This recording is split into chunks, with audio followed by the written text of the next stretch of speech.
좀 더 작아진 PRX 컬렉션이 드디어 선을 보입니다. 티수가 그저 임의로 사이즈를 고르지 않았다는 게 상당히 흥미롭습니다. 35mm의 케이스 직경은 1978년에 나왔던 오리지널 PRX의 사이즈를 그대로 따른 것입니다. 요즘 남자 시계의 사이즈는 40mm를 넘는 게 예사이지만은 70년대에는 35mm가 당당한 남자 시계의 사이즈였습니다. PRX 같은 일체형 브레이슬릿 시계가 1970년대에 쏟아져 나오게 된 데는 두 가지 시대적 배경이 있습니다. 우선 기성세대의 패션에서 벗어나려는 남자들 사이에서 화려한 액세서리가 유행하면서 브레이슬릿처럼 세련되게 하나의 몸체로 디자인된 남자 시계들이 본격적으로 등장하기 시작했다는 게 첫 번째 배경이고요. 그 다음으로는 쿼츠 무브먼트라는 신기술이 등장하면서 이를 담아낼 새로운 디자인이 요청되기 시작했다는 것이 두 번째 배경입니다. 35mm의 쿼츠 PRX는 디자인에서부터 사이즈, 무브먼트에 이르기까지 PRX가 처음 등장했던 1970년대의 시대 정신을 되살리고 있습니다. 역사적인 충실성을 까다롭게 따지시는 시계 매니아 분들이라면 이번 신제품이 단순한 유니섹스 라인업이 아니라 제대로 된 빈티지 리이슈라서 더 반갑다고 느끼실 겁니다. 다른 브랜드라면 원조 모델에 가장 가까운 리이슈라는 점을 강조하면서 한정판이나 스페셜 에디션으로 요란하게 포장을 해서 가격을 부풀렸을 텐데 티소는 그렇게 하지 않았습니다. 원래 가격을 유지를 하면서 그저 사이즈를 줄인 유니섹스 모델이니까 더 많은 분들이 PRX를 즐기실 수 있었으면 좋겠다고 말하고 있습니다. 과연 35mm의 PRX가 2022년을 살고 있는 현대인의 손목 위에서는 어떻게 보일지 궁금해 하실 텐데요. 오늘 영상에서 답변을 찾아보시기 바랍니다. 아무리 원조가 쿼츠였다고 해도 나는 쿼츠는 안 본다 라고 하시면은 물론 다른 소식도 있습니다. 40mm 파워매틱 80 라인업에도 드디어 그린 다이얼의 변형이 추가가 됐습니다. 스틸 브레이슬릿 대신에 가죽 스트랩을 장착한 파워매틱 80 버전도 등장을 했고요. 정말 풍성한 PRX의 신제품 소식들을 살펴보도록 하겠습니다. 본격적으로 시계를 살펴보기 전에 구독자 여러분들께 가장 먼저 알려드리고 싶었던 소식이 있는데요. 네이버 쇼핑 라이브에서 신설되는 워치 인사이드라는 프로그램의 공동 진행을 제가 맡게 됐습니다. 5월 23일 오후 9시에 첫 번째 방송에서는 PRX의 신제품 라인업들을 다룹니다. 기존의 라이브 커머스 포맷에서 조금은 벗어나서 시계 자체에 대한 깊이 있는 소개가 이뤄질 수 있도록 노력을 해보려고 합니다. 물론 솔깃하실 만한 할인 이벤트도 있습니다. PRX를 언젠가 장만하셔야겠다고 벼르셨던 분들은 꼭 알림 신청을 해두시기 바랍니다. 사이즈를 생각하실 때 PRX가 좀 특이하게 생긴 시계라는 걸 염두에 두실 필요가 있습니다. 러그가 없는 대신에 브레이슬릿의 첫 번째 마디가 움직이지 않고 고정이 되어 있어서 손목 위에서 실질적으로 체감되는 위아래 길이가 꽤 깁니다. 그래서 수치상의 케이스 직경보다는 1mm에서 2mm 정도는 크게 느껴지실 겁니다. 35mm의 PRX는 케이스의 위아래 길이는 39mm인데 실질적인 위아래 길이는 45mm입니다. 요즘 시계를 차는 트렌드를 기준으로 봤을 때 14.5cm에서 16.5cm 사이의 손목둘레를 가진 분들께 가장 잘 어울릴 거라고 생각이 됩니다. 이분들께는 전혀 작은 시계로 보이지 않고 딱 맞는 시계를 찬 느낌이 드실 겁니다. 그러면은 손목둘레가 17cm가 넘는 분들은 못 찰 시계냐 하면은 그건 아닐 겁니다. 오리지널 PRX가 원래 이 사이즈이기도 했고 티소뿐만 아니라 많은 브랜드들이 이 비슷한 사이즈에서 일체형 브레이슬릿 시계를 만들었습니다. 70년대 디자인은 70년대 사이즈로 차는 게 맞다고 생각하신다면 35mm가 정답입니다. 100m의 방수 성능을 보장하는데도 두께는 9.6mm에 무게도 95.6g으로 아주 슬림하고 가벼운 시계입니다. 브레이슬릿의 너비는 23mm에서 16mm로 아주 극적으로 줄어듭니다. 40만원대 시계라는 걸 믿을 수 없을 정도로 피니시는 아주 훌륭합니다. 고운 사틴 브러쉬가 수직 방향으로 케이스와 브레이슬릿 전체에 일관되게 적용이 되어 있어서 빛을 부드럽게 받아주고 있는데요. 베젤과 모서리는 다 빗면으로 만들고 깨끗하게 폴리시를 했습니다.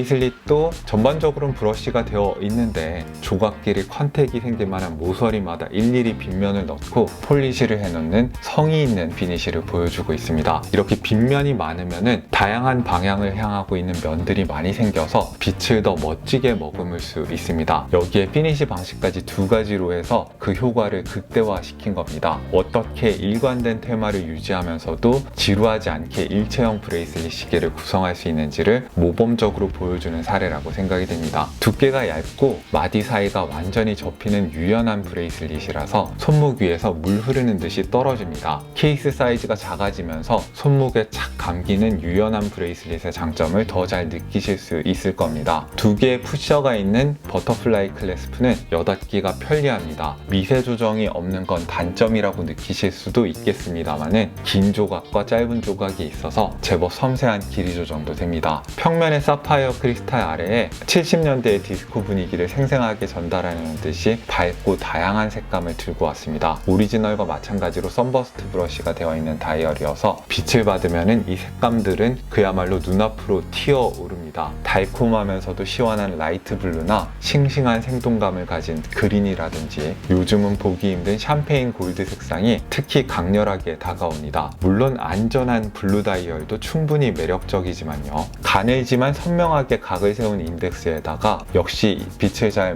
머금을 수 있도록 입체감 있게 만들어 놓은 바톤 형태의 핸즈를 매칭했습니다. 3시 방향의 날짜창도 금속 테두리를 두르지는 않았지만 각을 줘서 잘 마감을 했습니다. 12시에는 티소의 로고가 프린트가 되어 있고 6시에는 특유의 레트로 퓨처 폰트의 PRX라는 문구가 프린트가 되어 있는데 역시 해상도는 아주 좋습니다. 인덱스와 핸즈에 슈퍼루미노바가 적용이 되어 있어서 야광도 즐기실 수 있습니다. 적용 범위가 넓지 않아서 밝기와 지속성이 아주 강렬하지는 않아도 전작들이 그러했듯이 스포츠 시계로서의 최소한의 실용성만큼은 확보해주고 있습니다. 4.8mm 지름의 크라운에는 티소의 T 이니셜이 멋지게 각인되어 있고요. 크라운이 외부의 충격으로부터 보호를 받을 수 있도록 케이스의 안쪽으로 살짝 들어가 있습니다. 대신 사용할 때는 손톱을 이용해서 뽑아야 합니다. 일단 나왔을 때는 사용하기가 나쁘지 않습니다. 이 시계의 엔진은 에탈 F05.12로 쿼츠 무브먼트입니다. 배터리 교체 주기는 3년 정도가 될 거고요. 배터리 수명이 다 되어갈 때 초침이 한 번에 4칸씩 움직이면서 교체할 시기가 됐음을 알리는 EOL 기능이 있습니다. 뒷면에는 평범하게 스펙이 적혀 있고요. 흔한 스크루인 방식이 아니어서 혼자서 열고 배터리를 교체하기는 힘들어 보이고요. 서비스 센터의 도움을 받으셔야 할 걸로 보입니다. 35mm PRX는 가는 손목을 가지신 분들, 좀 더 빈티지 오리지널에 충실한 PRX를 기다리셨던 분들께 반가운 소식일 겁니다. 리테일가 45만원이 믿어지지 않는 좋은 헤리티지와 디자인, 피니시, 스펙의 강력한 구성을 갖고 있는 시계입니다. 하지만 하나만 기대치를 낮춰드려야 할 게 있는데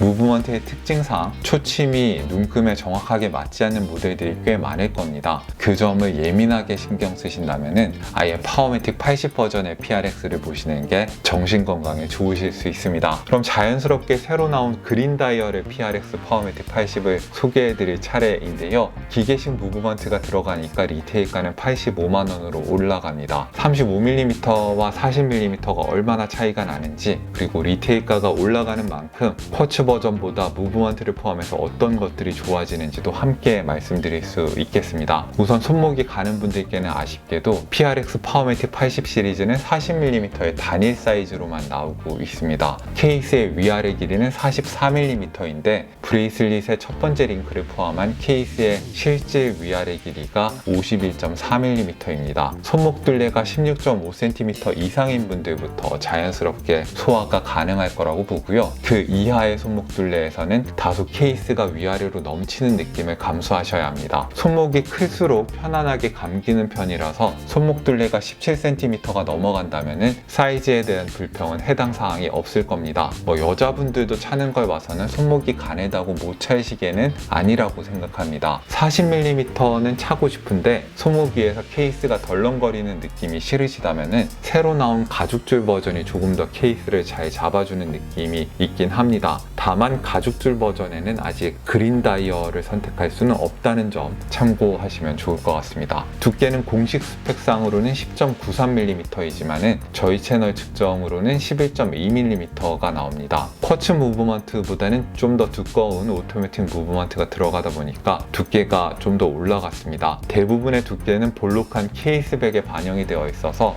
옆에서 봤을 때 실제보다 얇아 보이는 착시 효과가 있습니다. 이것의 반작용으로 아무래도 쿼츠만큼 착용감이 좋을 수는 없게 됐습니다. 무게도 138g으로 여전히 슬림하고 가벼운 시계지만은 쿼츠 버전보다는 무겁습니다. 일체형 브레이슬릿에 너비는 26mm에서 18mm로 드라마틱하게 줄어듭니다. 그렇다면 쿼츠 버전에 비해서 좋아지는 게 어떤 것들이 있는지 궁금하실 텐데요. 얼핏 같은 평면의 사파이어 크리스탈을 채택하고 있는 것처럼 보이지만은 시계 유리 내부에 무반사 처리가 들어갑니다. 그리고 다이얼의 패턴도 좀 더 섬세합니다. 다이얼 표면 위에 찍혀있는 와플 패턴 위로 은은하게 썬버스트 브러쉬가 들어가 있어서 조금 더 복잡하고 중후한 느낌을 줍니다. 날짜 창에도 금속 테두리를 둘러져서 좀 더 성의 있는 느낌이고요. 아무래도 파워매틱 80 버전은 디스크의 발랄함보다는 중후함을 추구하고자 하는 것인지 명칭은 그린이어도 35mm 쿼츠의 그린과 40mm 파워매틱 80의 그린은 다릅니다. 후자가 훨씬 더 깊고 진한 그린입니다. 어두운 곳에서는 검다고 느껴질 정도예요. 디스플레이 케이스백을 통해서 오토매틱 무브먼트의 움직임을 감상할 수 있는 것도 장점입니다. 파워매틱 80.111이라는 이제는 잘 알려진 엔진을 통해서 구동이 되는데요. 유명한 에타 2824의 진동수를 낮추는 대신에 좀 더 개량된 메인 스프링을 사용해서 파워 리저브를 80시간까지 늘린 무브먼트입니다. PRX에 들어가는 파워매틱은 오데마 피게와 스와치 그룹이 공동 개발한 리바크론 밸런스 스프링이 들어가기 때문에 심지어 더 개량이 된 버전이라고 할 수 있습니다. 이 가격대 시기에 들어가는 무브먼트로는 드물게 자성에 대한 저항력도 갖추고 있습니다. 세계 최초의 항자성 손목 시계를 자랑하는 티소이니만큼 이 부분을 굉장히 신경을 많이 쓰고 있습니다. 이외에 케이스와 브레이슬릿의 피니시나 브레이슬릿의 스타일이나 체결 방식, 크라운의 사용감 같은 거는 쿼츠 모델과 완전히 같습니다. 그렇다면은 리테일가 45만원의 쿼츠 PRX와